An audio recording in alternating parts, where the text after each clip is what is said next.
Far beyond the edge of the known world lies a secret, a city frozen in time and populated by a race of diminutive beings known as men. Their home, which they called the Ring City, was indeed the greatest of all human cities, for it was gifted to them by the gods, a reward, they knew, for their faithful service during the Dawn Age. At the centre of the city stands Filianor's church, which held the greatest treasure the Pygmies possessed, the goddess Filianor, gifted to them along with the city by the great Lord Gwyn. And so it was, until the day a stranger, not unlike the Pygmies themselves, travelled to the city in search of answers. "Seek out Filianor's rest" was the refrain, and so he did.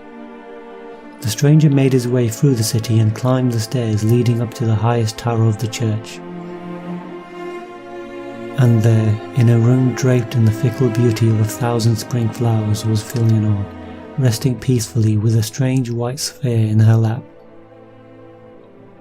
The princess was a sight to behold, but it was the sphere that caught the stranger's eye. Its casing was a white so brilliant it could only have come from a light casted by the gods themselves. Only the shell had cracked, and one could see that a black tarry rock filled the inside. What exactly is the sphere? Why is the princess here? And why does she slumber so in the chamber of Flora? To understand these things we must recount a tale of 3 journeys. The first was made by our friend the stranger, whom we already know.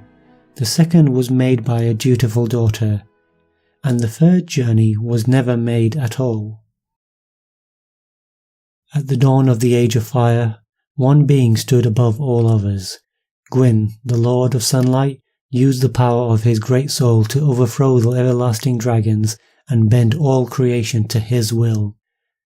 The great Lord Gwyn held the power of light in his hands, and all throughout the world the adherents of Gwyn recognized the pure white coronet as the symbol of his power. Gwyn stood at the peak of existence and marvelled at all he had wrought, his symbolic white circlet taking precedence over all life, and with him stood the great beings of the age, his ever-faithful knights, the Witch of Izalith, Nito the Undead, Seath the Pale Drake, and lest we forget, the small race of men. One by one, the great beings of the age paid tribute to the Lord of Sunlight and took their anointed places in the new order, and Gwyn was generous to all who served him, granting them each a domain to rule in Lordran, the land of lords. All that is, but to the race of men. For mankind was different from the other great lords. While the others each had a soul born of light and fire, men possessed a unique dark soul, with a nature that opposed the others. Indeed, Gwyn saw the dark heart of men. It's true, they'd fought admirably during the war against the dragons, but who could laud the efforts of such an untrustworthy folk?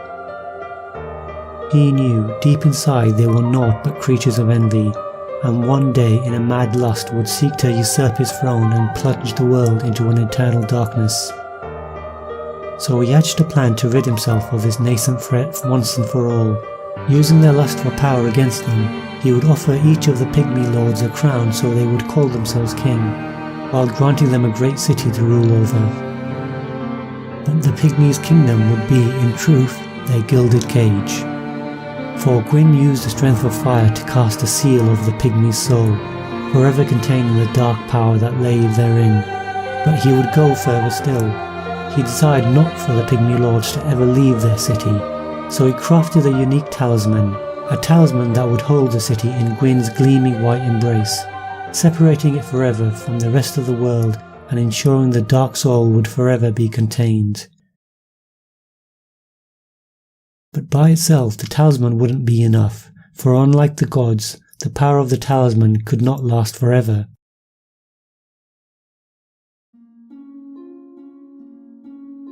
Of all of Gwyn's children, his youngest daughter Filianor was dearest to his heart.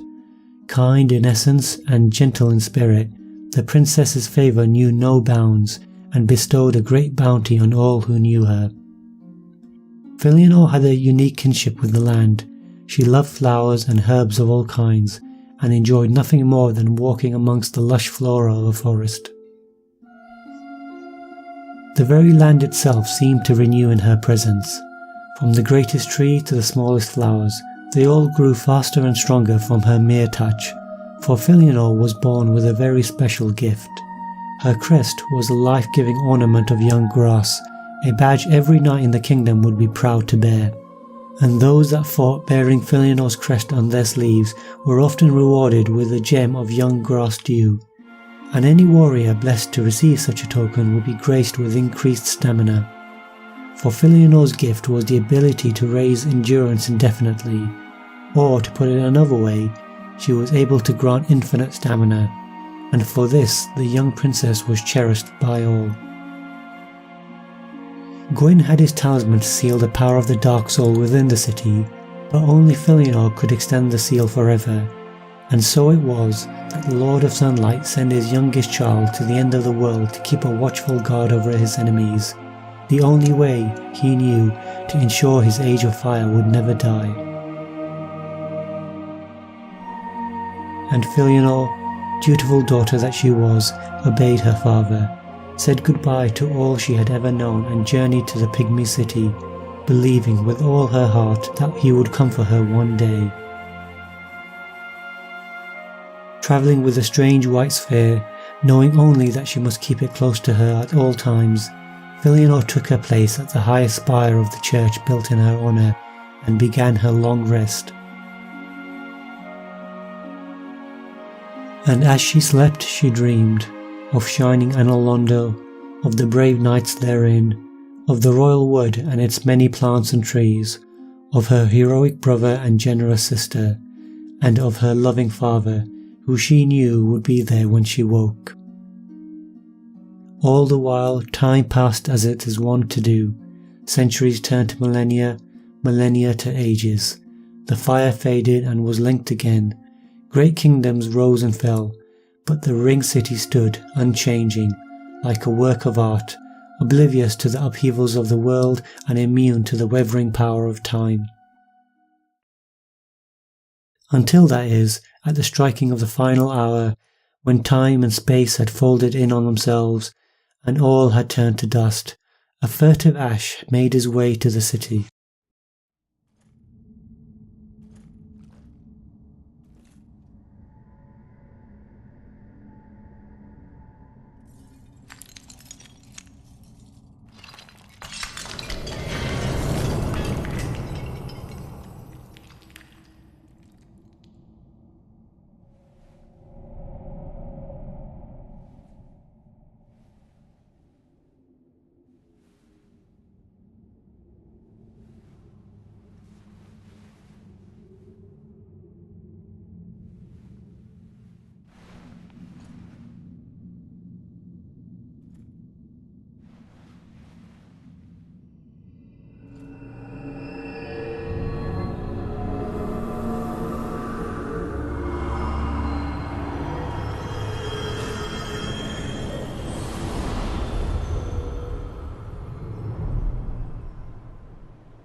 And so, in her final moments, the princess woke, not to the warm smile of her father, but to a look of bemusement from a creature with no idea what he had just done. When she woke, the power of the talisman and the seal collapsed, leaving time as it always does to catch up with them all. And so we learn not even gods live forever. The story of Filianore is in truth a tragedy of a dutiful daughter who honoured her father at the cost of her freedom and her life. We can never know for sure what Filianore felt at the moment she woke, but we do know there could be no fate worse than the realization her father never intended to come for her. And what of Gwyn? Did he, at the end of his own life, hollow and bereft of power, wish he could go back and change the past? What would he have given to throw off the shackles of his throne, make his way to that cursed city and bring his child home, to see her again, if only for a moment. Our lives are a gallery of choices, and all who know us bear witness to the portraits of our fate. Yet is it not true that time flows in but one direction for all beings? Indeed, the echoes of the past ring deepest in the remorseful heart. For what is the glory of the world but a pale shadow in the light of a daughter's boundless love?